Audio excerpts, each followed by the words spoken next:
안녕하십니까. 강남의림한의원 원장 한의사 배철환 박사입니다. 지난 시간에 탈체질과 비만에 대해서 간단하게 설명을 드렸습니다. 좀 부족한 부분을 오늘 보충 설명하고요. 오늘 이 시간에도 체질식에 대해서 말씀드리겠습니다. 체질식이 많은 질병을 고친다는 것은 이미 이제 최근에 들어서 팔체질의 역사만 봐도 1960년에 이게 시작이 돼서 60년 가까이 된 의학이 되어버렸습니다.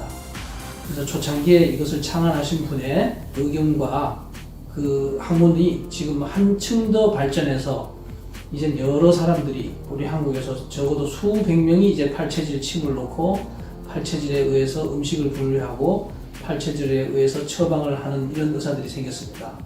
물론 이제 팔체질과 사상학을 다 두루 마스터한 의사는 아직 적다고 봅니다. 팔체질 침은 또 팔체질 의학은 많은 질병을 고치는데 우리가 일반적으로 8가지로 구분한 것과 4가지로 구분한 것은 산술적으로도 일반 의학에 비해서 8배 혹은 4배 효과가 있다고 말씀드렸죠. 그래서 우리가 환자가 좋아진다고 이렇게 표시를 할 때 흔히 VAS라는 스케일을 씁니다. VAS라고 얘기하죠. 비주얼 아날로그 스케일 이렇게 쓰는데요. 환자가 이제 통증을 가지고 왔을 때 10개만큼 아픕니다 라고 얘기했을 때 두 번째 왔을 때 몇 개가 남아있습니까? 의사가 물어보면 환자는 5개 남았습니다. 3개 남았습니다. 이렇게 답을 하죠. 이 VAS가 이 한두 번 만에 이 체질의학으로서는 5 이상 내려갑니다. 5 이상. 이런 의학은 사실은 현존하지 않습니다. 이 체질의학 외에는. 그래서 호전됐다고 말할 때 이 체질의학에서 호전됐다고 말하는 것과 특히 팔체질과 사상의학을 마스터한 의사가 좋아졌다고 말하는 것과 일반 의학에서 좋아졌다고 말하는 것은 그 차이가 있습니다. 이걸 여러분들이 염두에 두셔야 되고요. 지금 사실은 체질의학을 특히 사상의학을 하는 사람들도 금체질이 많다는 것을 놓치고 있습니다. 또 한편 수체질이 적다는 것을 놓치고 있습니다. 근데 팔체질과 사상을 제대로 마스터한 사람의 공통된 의견이 금체질이 많고 수체질은 적다입니다. 금체질은 이제 태양인으로서 우리 이재마 선생님이 말씀하실 때 그 사상의학으로 말하면 태양인이죠. 그리고 수체질은 사상의학으로 말하면 소음인이죠. 근데 이것을 잘 모르고 일반 그냥 우스갯소리로 너는 열이 많으니까 태양인, 너는 몸이 차고 아담하니까 소음인, 성질이 급하니까 소양인, 체격이 퉁퉁하고 살이 쪄 있으니까 태음인, 이렇게 하면 그것은 다 오진입니다. 체질이라는 게 그렇게 단순하지가 않아요.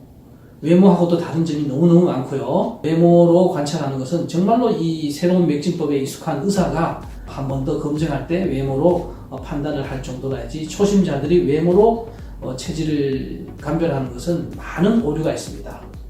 자, 오늘은 이 체질식과 음식에 대해서 얘기할 때 체질식과 음식에 대한 분류도 그 음식도 각각의 그 음식이 중요도에 점수가 있다는 것을 여러분께 말씀드리고 합니다.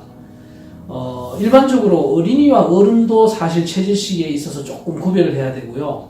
그 사람의 몸이 차다 덥다에 따라서 체질식도 엄밀히 하려면 구별을 하는 게 좋습니다. 예를 들면 어린이들은요 한참 성장해야 되는 시기이기 때문에 육식을 많이 먹일수록 좋습니다. 특히 초등학교, 중학교 이런 시기에는 단백질을 아주 많이 주고 육식을 많이 줘야, 특히 체질에 맞는 육식을 많이 줬을 때 굉장히 성장을 많이 합니다. 특히 태음인들은요 소고기와 우유를 적어도 우유를 1리터 이상 매일 주면은 부쩍 성장하고 얼굴도 뿌옇게 됩니다. 소음인 아이들은 닭고기를 많이 줘야 되겠죠. 닭고기, 오리고기 이런 류를 많이 주고요. 그 다음에 소양인들은 천상 돼지고기를 많이 줍니다. 그 다음에 태양인 아이들이 왔을 때는 천상 모든 육류가 제한이 있기 때문에 그 체질에 맞는 생선을 많이 줍니다. 생선 단백질이 태양인의 성장에 매우 도움이 됩니다. 그리고 태양인 아이가 왔는데 육식을 모르고 많이 줬다 이런 경우에는 키가 크지는 않고 살이 찌면서 성조숙증이 오기가 쉽습니다. 그래서 오늘 여러분께 말씀드리고자 한 것은 이 체질식도 각 음식마다 점수가 있다는 건데요. 아까 어린이와 어른이 다르고 또 몸이 차다 덥다에 따라서 체질식이 조금 구별되게 하면은 더욱더 좋습니다. 몸이 찬 것이 확실하다면 체질식 중에 찬 음식은 피하고 그 체질 음식 중에 따뜻한 음식을 더 적극적으로 먹으면 좋습니다. 그렇지만은 우리가 채질식을 한다는 그 자체도 어려운데 거기다가 한열, 차다, 덥다까지 나누어 줘서 음식 먹는다는 것은 너무 어렵기 때문에 일반적으로는 그냥 채질식 본주에서 하라고 우리가 지도를 합니다. 그렇게만 해도 대단히 좋아지고 특수한 경우에만 차다, 덥다에 따라서 채질식을 더 세분해서 우리가 알려주기도 합니다. 그렇게 하면은 채질식에 있어서는 만점 되는 채질식이 된다고 할 수 있습니다. 또 하나는 채질식마다 각 음식마다 점수가 있다고 했는데요. 이것은 또 제법 중요한 건데 예를 들면 태양인 경우에는 음식 점수를 매길 때 채소류와 과일류는 사실 체질에 약간 어긋나도 큰 문제가 되지는 않습니다. 그렇지만 태양인에게 특히 해로운 것을 우리가 얘기할 때는 밀가루, 육류, 고추, 커피, 기름으로 만든 튀기거나 볶은 요리 이렇게를 이제 강조를 해줍니다. 요 지금 얘기한 이 음식들은요 태양인에게는 매우 나쁩니다. 100점 만점에 100점 정도로 나쁜 음식이고요. 체질에 조금 어긋나더라도 채소와 과일류는 점수가 아까 얘기한 밀가루, 고추, 육류, 우유, 커피, 튀긴 음식이 100이라면 채소, 과일들은 체질에 틀려도 그 나쁜 정도가 10점 이하 이렇게 이해하면 좋고요. 그 다음에 태음인들에게 있어서는 가장 중요한 게 우리가 주식이라고 얘기했죠. 주식. 그래서 쌀을 피한다는 게 태음인 경우에는 1번입니다. 그래서 매우 해로운 음식이 한 가지를 들려면 쌀과 배추 이 두 가지 정도가 100점에 해당되고요. 나머지 육류들이나 나머지 채소, 과일들은 역시 점수가 좀 낮다고 볼 수 있기 때문에 완벽한 채질식이 어려운 분들은 태음인 경우는 주식과 배추 정도만 지키면 한 80점은 된다 이렇게 할 수 있습니다. 그 다음에 소양인 경우에는요 가장 나쁜 음식을 들라고 하면은 우리가 흔히 먹는 음식으로 닭고기와 인삼 정도가 됩니다. 그리고 물론 그 다음 순서가 찹쌀, 귤, 사과, 벌꿀 이 정도가 조금 극히 해로운 음식이고요. 나머지 생선, 과일, 야채는 그 점수가 조금 약하다 이렇게 볼 수 있습니다.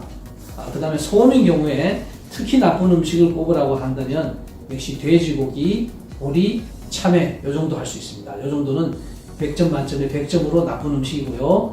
그 외에 과일, 야채, 생선 종류는 채질식을 완벽하게 하기 어려운 분들 경우에는 조금 해도 되겠다 이렇게 우리가 지도를 하고 있습니다. 이상으로 오늘은 채질식에 대해서 점수가 있다는 것을 여러분께 말씀드렸습니다. 감사합니다.